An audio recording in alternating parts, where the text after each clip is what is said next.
श्री राधा मनन Rasamrita channel के सभी श्रोताओं को मेरी श्री राधे। बंधुओं, पिछली वीडियो में हमने महाप्रभु जी की एक ब्राह्मण से जो भेंट हुई और जिसके बाद महाप्रभु जी को अपूर्व आनंद की अनुभूति हुई, ये कथा हमने श्रवण की थी। अगर आपने अभी तक इसे श्रवण नहीं किया है तो ज़रूर श्रवण करें। ऐसे ही महाप्रभु जी जब संन्यास ले लिया तो लगातार भ्रमण करते रहते थे और उसी दौरान उनकी एक और ब्राह्मण से भेंट हुई, जिनके भाव को देखकर महाप्रभु जी गदगद होकर नृत्य करने लगे। तो आज हम उन्हीं ब्राह्मण की कथा को श्रवण करेंगे, लेकिन उससे पहले आप मेरे चैनल को सब्सक्राइब कर लीजिए ताकि आने वाली वीडियोस भी भक्ति से भरी, भगवान की मधुर मधुर लीलाओं से भरी, संतों की कथाओं से भरी वीडियोस आप तक आती रहें। आप मेरी वीडियो को लाइक कीजिए और कमेंट कीजिए कि आपको ये वीडियो कैसी लगी।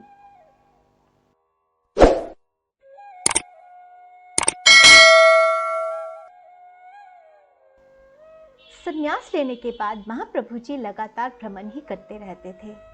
इसी तरह भ्रमण करते हुए वो एक बार शैल पर्वत पहुंचे। कहा जाता है वहां स्वयं भोलेनाथ जी और मां पार्वती ने एक ब्राह्मणी का रूप धारा और महाप्रभु जी की भिक्षा की। तभी वहां से महाप्रभु भ्रमण करते करते पहुंचे दक्षिण मथुरा। दक्षिण मथुरा में भी वहां उन्हें एक ब्राह्मण मिले, जिन्होंने बहुत ही प्रेम से महाप्रभु जी को भिक्षा का निमंत्रण दिया।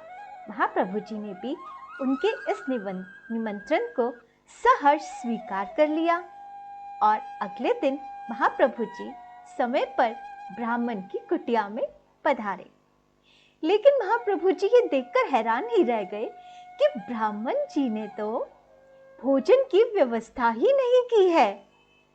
हैरानी से महाप्रभु जी ने ब्राह्मण देवता को देखा। उस समय ब्राह्मण देवता गहरे भाव में डूबे हुए थे। उनकी नेत्रों से लगातार अश्रु बहे जा रहे थे और वो सीताराम सीताराम सीताराम का जाप कर रहे थे। वो अपने भाव में इतना ज़्यादा डूबे हुए थे कि उन्हें इस बात का ध्यान ही नहीं था कि उन्होंने महाप्रभु जी को भिक्षा का न्योता दिया है और उन्होंने उसकी कोई भी व्यवस्था नहीं की थी। महाप्रभु जी ने उनसे पूछा, विप्रवर, आपने तो मुझे भिक्षा के लिए बुलाया था और आपने तो यहाँ कोई भी व्यवस्था नहीं की है।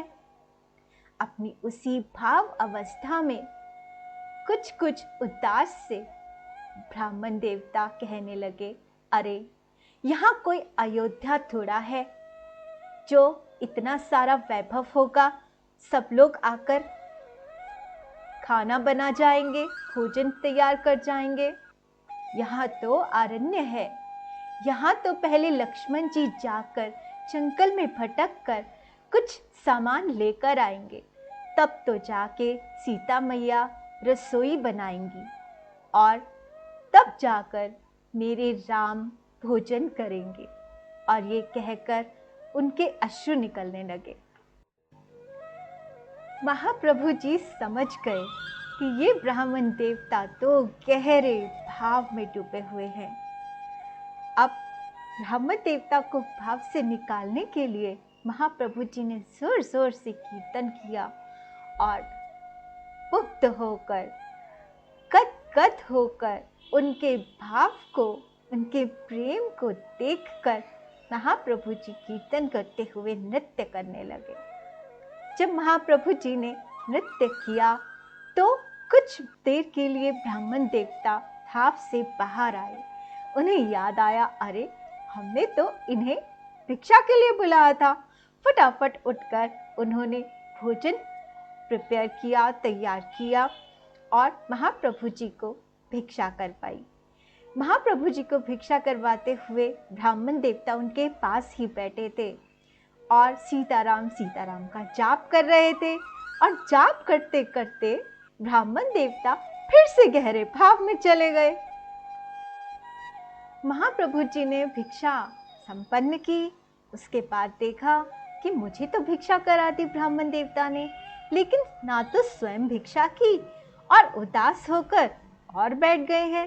तो उन्होंने फिर बड़े प्रेम से उन ब्राह्मण देवता से पूछा कि विप्रवर, आपके इस तरह से दुखी होने का क्या कारण है, आप मुझे बताइए। ब्राह्मण देवता फिर उसी भाव अवस्था में नेत्रों से अश्रु बहाते हुए, कुछ गुस्सा दिखाते हुए, कुछ व्याकुलता दिखाते हुए कहने लगे कि महाप्रभु जी, मैं कैसे भोजन कर सकता हूँ? हमारी सीता माँ को तो रावण हर ले गया है। अपने पापी हाथों से पकड़कर सीता को अपने विमान में बिठाकर ले गया है। मेरी तो छाती ही फटी जा रही है। मैं क्या करूं? मैं कैसे सीता माता की रक्षा करूं? मैं कैसे उन्हें बचाऊं? जैसे ही महाप्रभु जी ने उनका ये भाव सुना, महाप्रभु जी और ज्यादा गदगद हो गए और उन ब्राह्मण के इतने गहरे भाव में डूबे होने को प्रणाम किया। फिर महाप्रभु जी ने उनका आलिंगन करते हुए उनसे कहा कि विप्रवर, आप तो इतने ज्ञानी हैं, आप ये क्यों समझ रहे हैं कि सीता माता का हरण हो गया है? ये तो केवल माया है, लीला है भगवान की। क्या जगत जननी का हरण कोई कर सकता है? ऐसा कहकर बहुत समझा बुझाकर महाप्रभु जी ने उन्हें थोड़ा सा भोजन कराया। विप्रवर ने महाप्रभु जी के बहुत ज्यादा जोर डालने पर थोड़ा भोजन किया, लेकिन उनके मन में जो चिंता थी, माता सीता के प्रति व्याकुलता थी, वो नहीं गई। महाप्रभु जी उसी भाव में उन्हें छोड़कर अपने आगे की यात्रा पर चल पड़े। इन ब्राह्मण की कथा अभी यहीं खत्म नहीं होती है। आगे जब महाप्रभु जी अपनी आगे की यात्रा पर गए तो जगह जगह भ्रमण करते हुए रामेश्वरम पहुंचे। वहां उन्होंने देखा कि कुछ पंडित इकट्ठे बैठकर कुंड पुराण का पाठ कर रहे हैं। महाप्रभु जी भी वहां बैठ गए और उस समय वहां पर जो प्रसंग चल रहा था वो यही चल रहा था कि जब सीता माता को रावण हरण करने के लिए आया तो सीता माता ने उसे देखा और कुटिया के अंदर भोजन लेने के बहाने गईं और अग्नि माँ को याद किया। अग्नि माँ प्रकट हुई और माता सीता तो अग्नि में प्रवेश कर गईं, लेकिन उनकी छाया वहीं रह गई और वो छाया भोजन लेकर बाहर गई, जिसका हरण रावण ने कर लिया। अब जब महाप्रभु जी ने इस बात को सुना तो वो बहुत प्रसन्न हुए। उस समय वो जो पोथी थी उन ब्राह्मणों के पास, वो हस्तलिखित पोथी थी जिसमें हाथों से ये जो श्लोक है ये लिखा हुआ था। महाप्रभु जी ने उन पंडित से आग्रह किया कि वो अपने हाथों से इस वो जो पृष्ठ था, वो जो पेज था जिस पे वो श्लोक लिखा हुआ था, उस श्लोक को वो अपने हाथों से एक दूसरे पेपर पर लिखकर उन्हें दे देंगे और वो लिखा हुआ श्लोक जो है पहले का, पुराने समय का, वो हस्तलिखित श्लोक का वो जो पेपर था वो पंडित जो हैं वो महाप्रभु जी को दे दें। पंडित महाप्रभु जी की बात को मान गए। महाप्रभु जी ने अपने हाथ से उस श्लोक की एक प्रतिलिपि बनाकर उन पंडित को दे दी और वो पेज जो था वो ले लिया और फिर पहुंचे दोबारा उसी ब्राह्मण के पास दक्षिण मथुरा।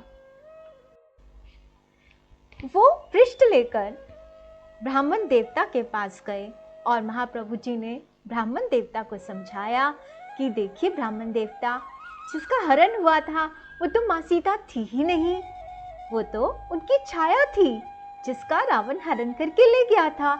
माँ सीता तो अग्नि में प्रवेश कर गई थी और जब माँ की अग्नि परीक्षा हुई तब वो वहां से बाहर आई और राम जी के साथ उपस्थित हुई। तब ब्राह्मण देवता को महाप्रभु जी ने समझाया कि आप व्यर्थ में चिंता ना करें, व्यर्थ में दुखी ना हो, व्याकुल ना हो, अपने हृदय को प्रसन्न रखें, क्योंकि महारानी सीता तो राम जी के साथ ही विराजमान हैं। इतना महाप्रभु जी ने उन ब्राह्मण को समझाकर उन्हें उनके मन के दुख से बाहर किया, दुख के भाव से उन्हें बाहर लेकर आए। कौन करता है आज किसी के लिए इतना? महाप्रभु जी को औरों के भाव के प्रति कितना सम्मान था, कितना महत्व देते थे वो एक भाव से भरे हुए प्राणी को। क्योंकि संसार में ऐसे बहुत कम लोग होते हैं जो कथा की ओर आकर्षित होते हैं, बहुत कम लोग होते हैं जो कथा के निमंत्रण को स्वीकार करके कथा में चले जाते हैं। फिर बहुत उनमें से भी बहुत ऐसे कम लोग होते हैं जो थोड़ी देर के लिए कथा में बैठ जाते हैं।